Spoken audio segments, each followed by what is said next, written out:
Everywhere you look, the signs of financial strain are hard to ignore. Families are cutting back on groceries. Adults in their 30s are moving back in with parents. And record numbers of Americans admit they can't cover even a $400 emergency without borrowing. Wages aren't keeping pace with prices, debt is climbing higher, and the average household budget is stretched thinner than ever.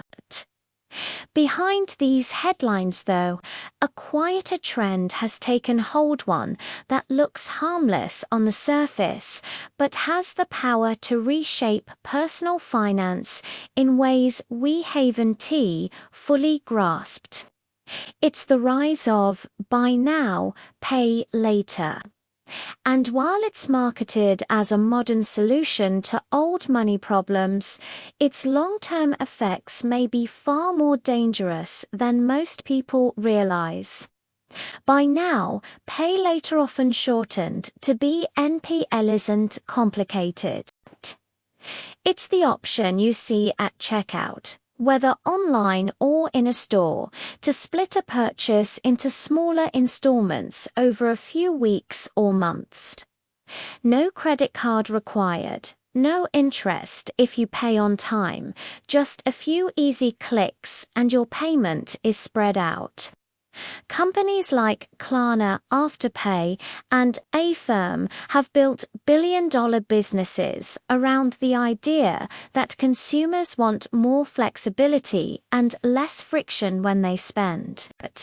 And for millions of Americans, this looks like a dream come true. Groceries, clothes, even electronics suddenly feel more affordable. Instead of walking away from a cart because the price is too high, you can walk out with everything and deal with the cost later. But here's the uncomfortable truth. That flexibility comes at a price, one that isn't always visible until it's too late.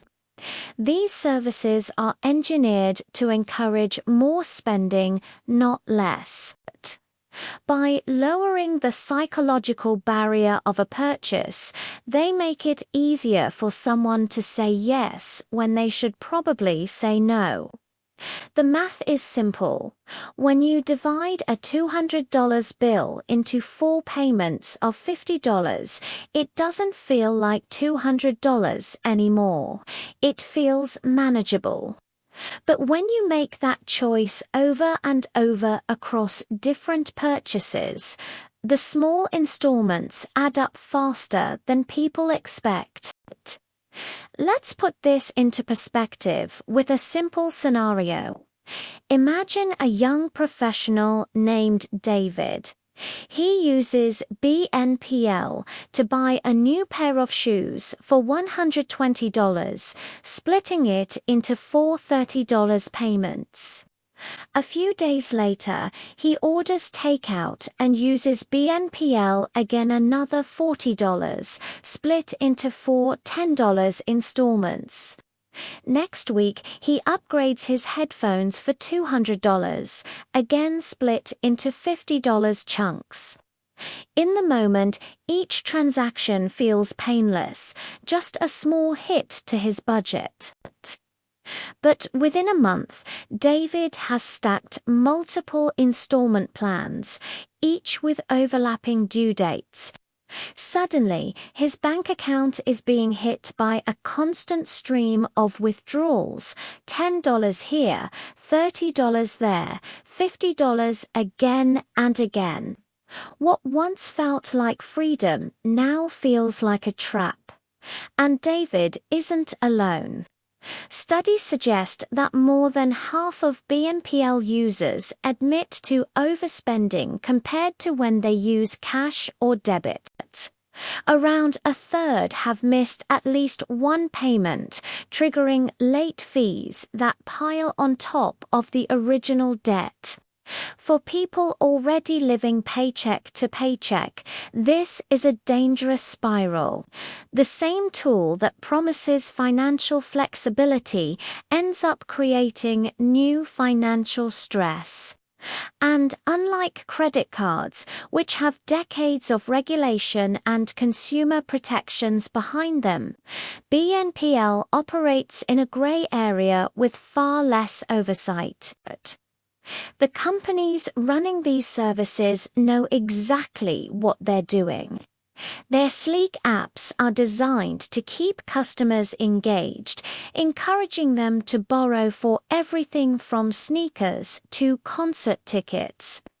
They highlight how easy it is to split payments, they celebrate spending with cheerful notifications, and they downplay the risks. Behind the friendly colors and smooth marketing, their business model depends on volume. The more often you use it, the more likely you are to slip up, miss a payment, and start paying fees. In other words, they don't just make money when you borrow responsibly. They make money when you stumble. For the average consumer, the problem isn't one big purchase, it's the slow accumulation of small ones. And that's where BNPL hits the hardest. It normalizes debt as part of everyday life. You're no longer just borrowing for a car, a house, or even a vacation. Now you're borrowing for groceries, for gas, for dinner, when the basics of daily living are financed through installment plans. It signals something deeper about the state of the economy. It shows that wages aren't stretching far enough, that traditional credit is out of reach for many, and that millions are surviving day to day by borrowing against tomorrow. The deeper you look, the more buy now, pay later reveals itself not as a tool of financial empowerment, but as a symptom of a much bigger problem. Americans are turning to it because traditional options, credit cards, personal loans, even savings accounts are either maxed out or simply unavailable. Credit card debt in the US has now passed $1 trillion, the highest level in history. At the same time, interest rates are climbing, making every swipe of the card more expensive than ever before. For many households, BNPL looks like the safer alternative. No visible interest rates, no looming mountain of debt, just smaller pieces of a bigger bill. But in reality, it's often a shell game, shifting debt around without addressing the underlying issue. What's worse, BNPL often disguises the true cost of living. Take groceries, for example. When families start financing food through installment plans, it's not just about budgeting, convenience, it's a red flag. It means income isn't keeping up with essential expenses. Surveys show that younger generations, particularly millennials and Gen Z, are using BNPL not just for luxuries but for daily necessities.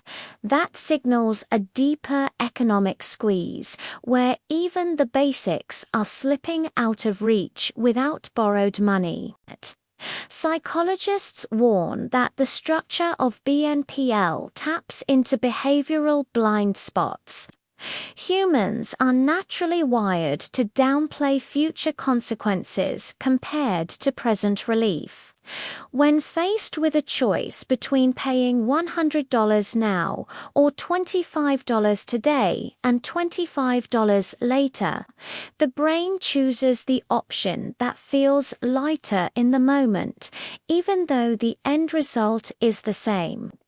Multiply that decision across dozens of transactions, and people end up in financial positions they never intended to reach. It's not about irresponsibility, it's about design. The system is engineered to make spending feel painless and borrowing feel harmless, while the risks accumulate quietly in the background. The real danger comes when payments overlap. A single purchase split into 4 installments doesn't look threatening. But stack multiple purchases across multiple platforms, and suddenly a person is juggling obligations to Affirm, Klarna, Afterpay, and PayPal credit all at once. Each one has its own schedule, its own due dates, and missing even one payment can trigger fees that snowball quickly. And because these services often draw funds directly from checking accounts, missed payments can lead to overdraft charges, creating a second layer of financial pain. This cycle has broader consequences than most people realize. When large numbers of consumers rely on BNPL to cover basic spending, it doesn't just affect individual households, it ripples outward into the entire economy. Retailers see short-term boosts in sales, but at the cost of long-term stability. Consumers may appear to be spending more, but much of that spending is borrowed from their future paychecks. Eventually, those future paychecks run out, and demand begins to contract. Economists warn that this can create a boom and bust pattern in consumer spending, artificially inflated in the present, fragile and unsustainable in the long run. Another overlooked factor is data.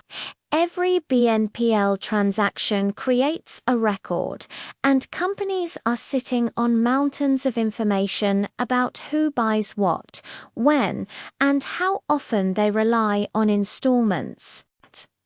This data is incredibly valuable, not just for targeted marketing, but for shaping consumer behavior itself. If a company knows that a customer is more likely to use installments on clothing than electronics, they can design promotions to nudge them toward more frequent borrowing. In effect, BNPL isn't just responding to consumer demand, it's shaping it. There's also a cultural shift at play. Debt has always carried a certain stigma, a sense that it should be used cautiously, reserved for big purchases like a home or a car. BNPL, however, normalizes borrowing for everyday life. It reframes debt as casual, even trendy. Ads often feature young, stylish shoppers checking out with a smile, reinforcing the message that everyone's doing it and there's nothing to worry about.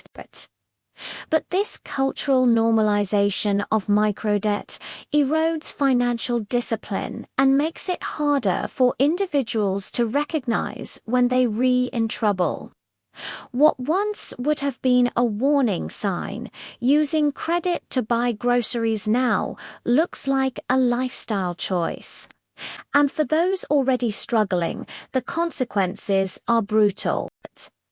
A late fee on a $30 installment might not sound like much, but miss several payments across multiple purchases, and suddenly those fees stack into hundreds of dollars.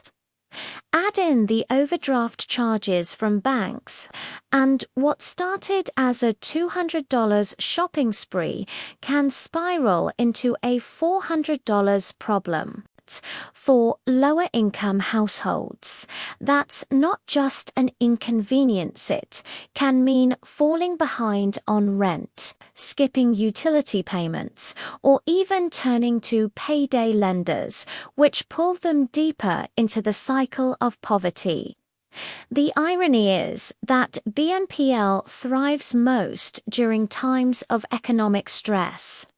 The more people feel squeezed, the more likely they are to turn to installment plans to stretch their dollars. But the more they use it, the tighter the squeeze becomes. It's a vicious loop, one that benefits the companies offering the service, but leaves consumers weaker over time. In that sense, BNPL is less a solution to America's financial crisis and more a symptom of a band-aid on a wound that keeps getting deeper. As by now, pay later grows, regulators are starting to pay closer attention, but the system still operates in a grey zone. Traditional credit cards and loans fall under strict consumer protection laws, with disclosure requirements, interest rate caps, and credit reporting standards. BNPL, on the other hand, often slips through the cracks. Most providers advertise their services as interest-free positioning, themselves as friendlier alternatives to credit cards. But what they don't highlight are the fees, the penalties, and the subtle ways they make money off late payments and consumer data. The lack of oversight means consumers are left vulnerable. In fact, a 2023 report from the Consumer Financial Protection Bureau found that nearly 70% of BNPL users admitted to spending more than they originally planned because the service made it feel easier. That's not financial empowerment, that's engineered overconsumption. Worse still, many BNPL companies don't consistently report to credit bureaus. For some borrowers, that seems like a relief. Missed payments don't immediately damage their credit score. But there's a flip side. Timely payments don't build credit either. It traps users in a cycle where they're re-borrowing regularly but not building a track record of financial responsibility that could help them qualify for better loans in the future. There's also the question of who benefits most from BNPL. For retailers, it's a win. Studies show that offering BNPL at checkout can increase sales by 20% to 30%. Why? Because people buy more when they don't feel the full price up front. For BNPL companies, the profits come from merchant fees, late charges, and the enormous value of consumer data. But for the average American household, the benefits are short-lived at best. It's a trade-off between instant gratification and long-term financial security, and, too often, the latter loses out. Now imagine what happens when the economy slows down further. Rising unemployment, inflation, and stagnant wages all push more people into relying on BNPL. At first, it looks like a cushion, but as payments pile up, households find themselves locked into obligations they can't escape.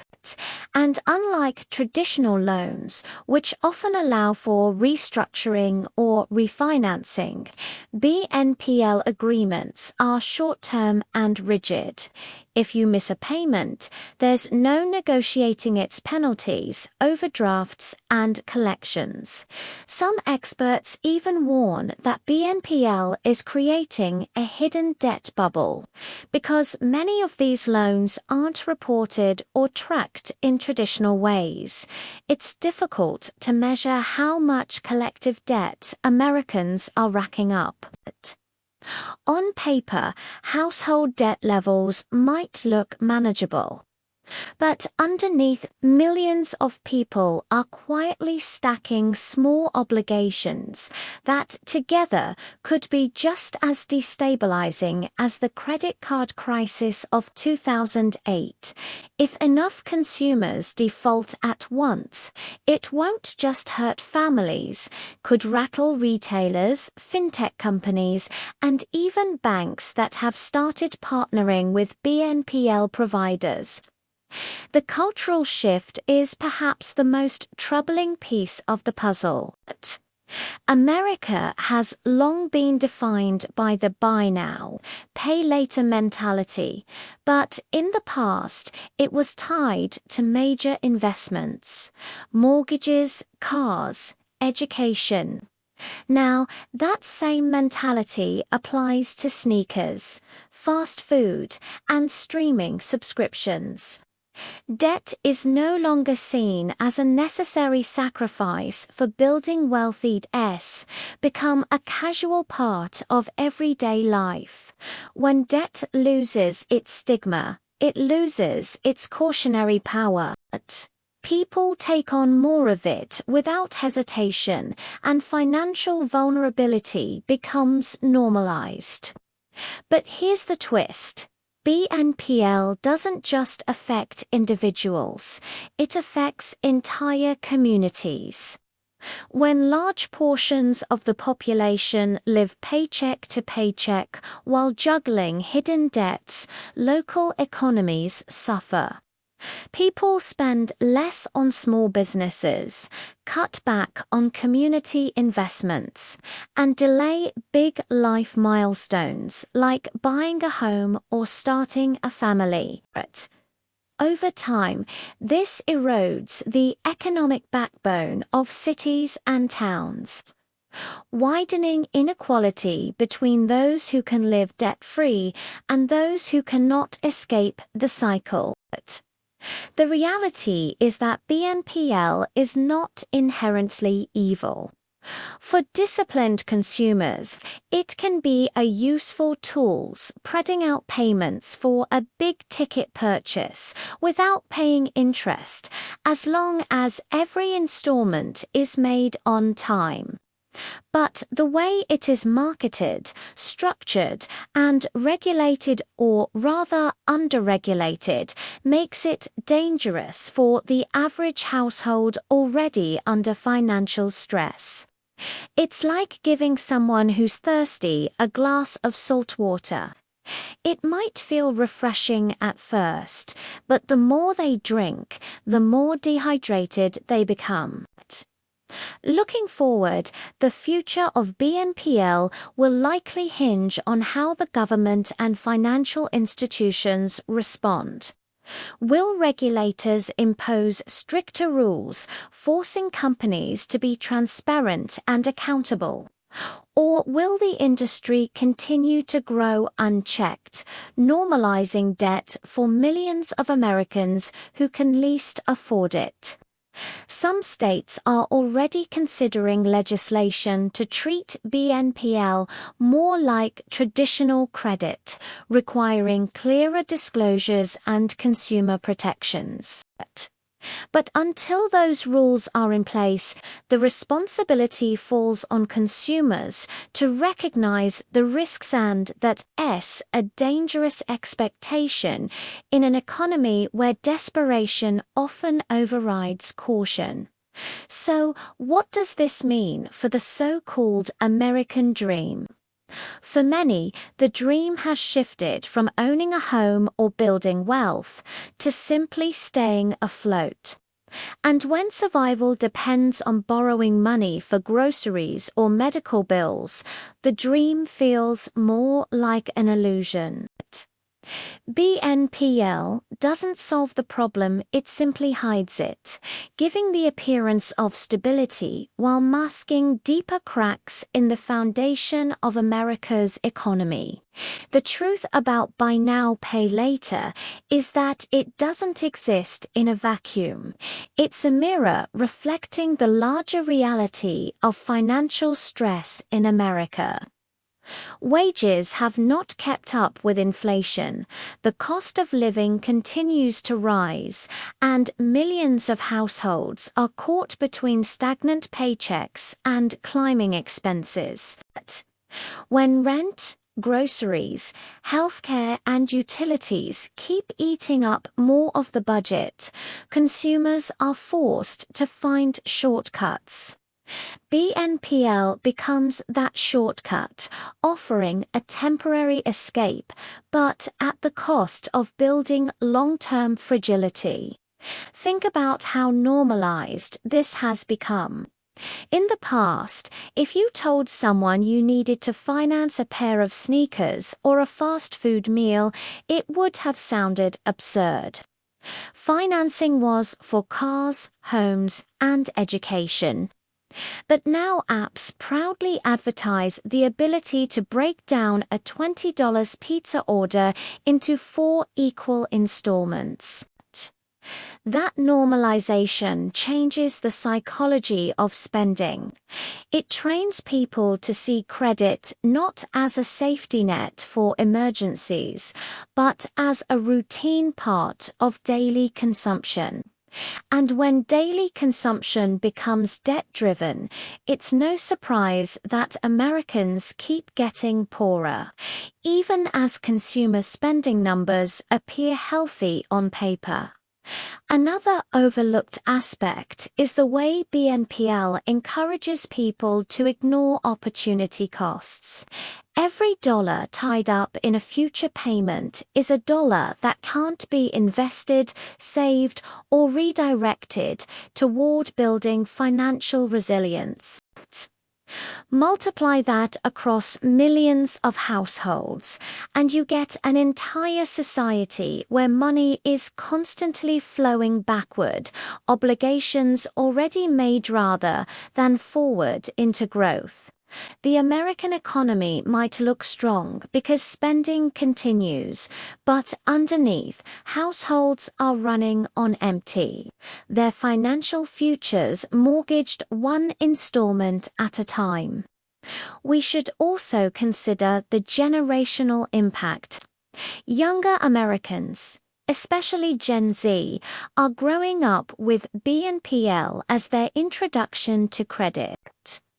Many of them are wary of traditional credit cards, either because they saw their parents struggle during the Great Recession or because they don't trust big banks. To them, BNPL feels friendlier, more accessible, and less intimidating. But the danger is that it builds habits of debt dependency without teaching the long-term consequences of borrowing. If your first experience with credit is splitting up a clothing purchase into installments, you may not fully appreciate the risk of living perpetually in the red. Over time, this reshapes attitudes toward money, debt, and financial planning. On the flip side, older Americans aren't immune. For many retirees on fixed incomes, BNPL is a way to stretch limited resources.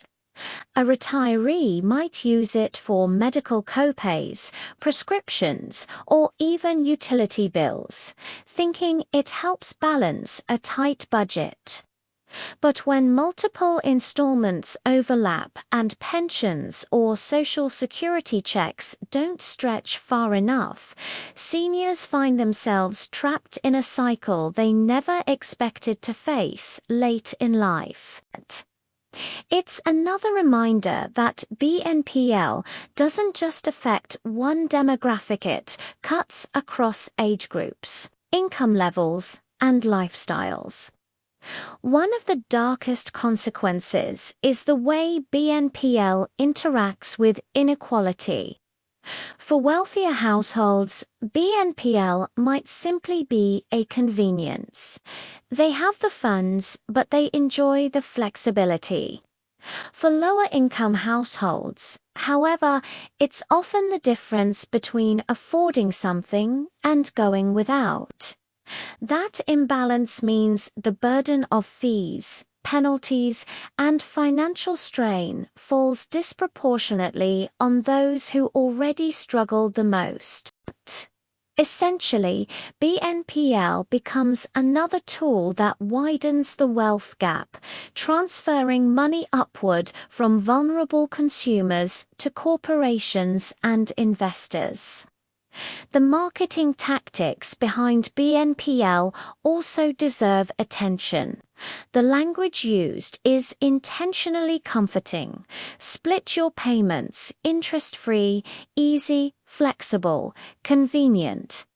Apps are designed with sleek, friendly interfaces that make borrowing feel harmless. But underneath that user-friendly design is a carefully calculated system built to maximize spending and minimize friction. Retailers know that the less a customer feels the weight of a purchase, the more likely they are to add an extra item or two.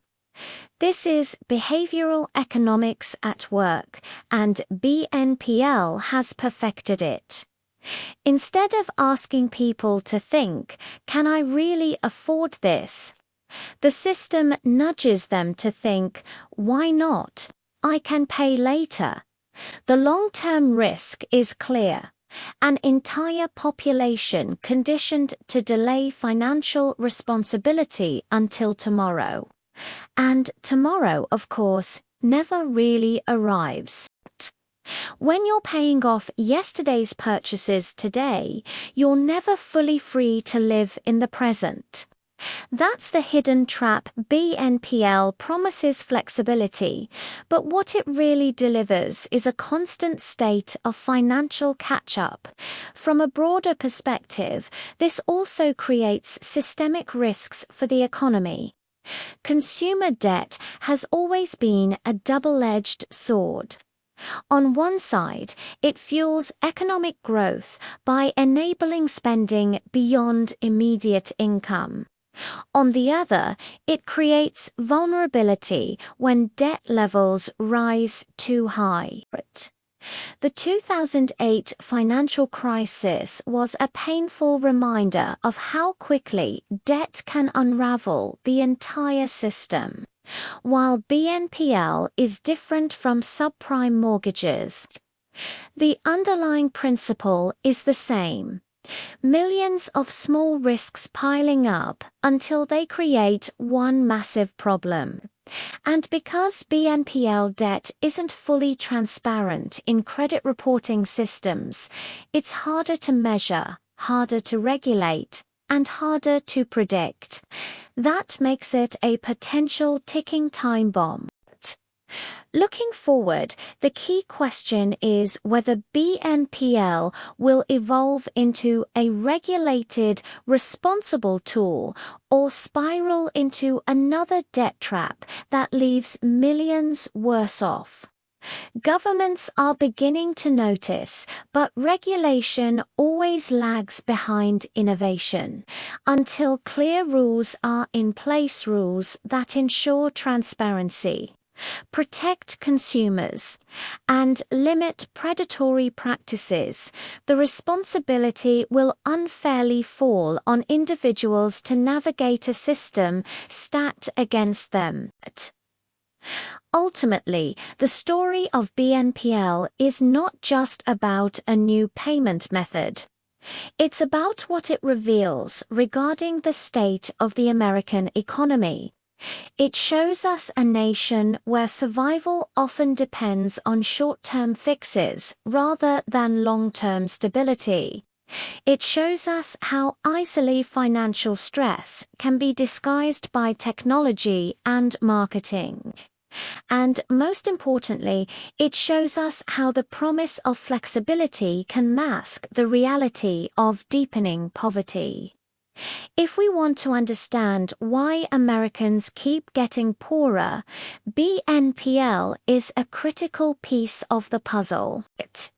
It's not the whole story, but it is a symptom of something bigger, an economic model that prioritizes consumption over stability. CORPORATE profits over household security and short-term growth over long-term sustainability. Until that changes, Americans will continue living in a cycle of borrowing to survive, chasing a financial freedom that always feels just out of reach.